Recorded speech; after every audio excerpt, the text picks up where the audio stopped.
Latest technique है robotic surgery.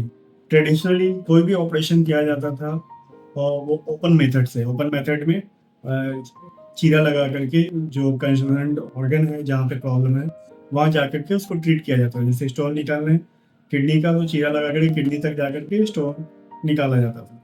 धीरे धीरे with advent of new technologies open surgery convert हो गई इंडोस्कोपिक सर्जरीज या फिर लैप्रोस्कोपी में।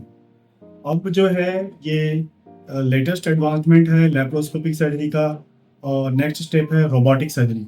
ये काफ़ी पॉपुलर हो रहा है रोबोटिक सर्जरी, क्योंकि इसमें सर्जिकल प्रिसीजन बहुत ज़्यादा है और सर्जन जो है एक कंसोल पे बैठ करके रिमोटली पेशेंट को ऑपरेट कर सकता है।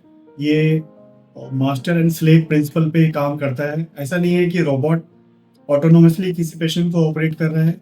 इसमें सर्जन जो कमांड देता है रोबोटिक आर्म्स वही करते हैं।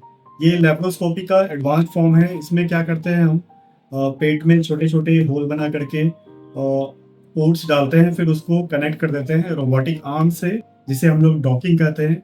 उसके बाद फिर रोबोटिक इंस्ट्रूमेंट्स की मदद से हम लोग कहीं पे भी बैठ करके ये ऑपरेशन कर सकते हैं, जिससे टेली सर्जरी ही आजकल पॉपुलर हो गई है।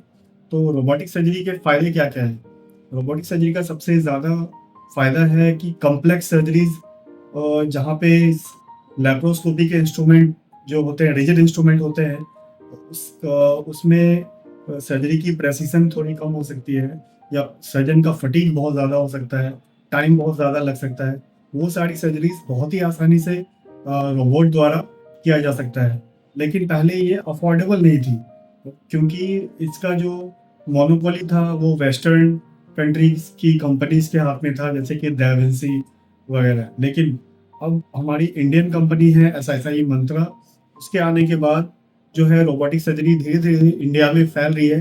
लेकिन अभी भी ये 0.5 टू 0.6% ही हो रही है टोटल सर्जरीज़ की, जो कि धीरे-धीरे 2030 तक एस्टिमेट है कि ये बढ़ कर के 1 टू 1.5% हो जाएगी।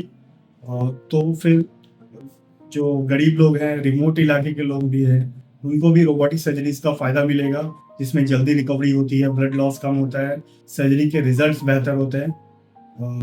तो ये एडवांस टेक्नोलॉजी और इंडिया के रिमोट से रिमोट लोकेशन में पहुँचे, इसके लिए ज़रूरत है ट्रेन्ड पर्सन की, जो कि रोबोटिक सर्जरी में ट्रेंड हो और इस टेक्नोलॉजी का फ़ायदा मरीज़ों को दे पाए। Thank you.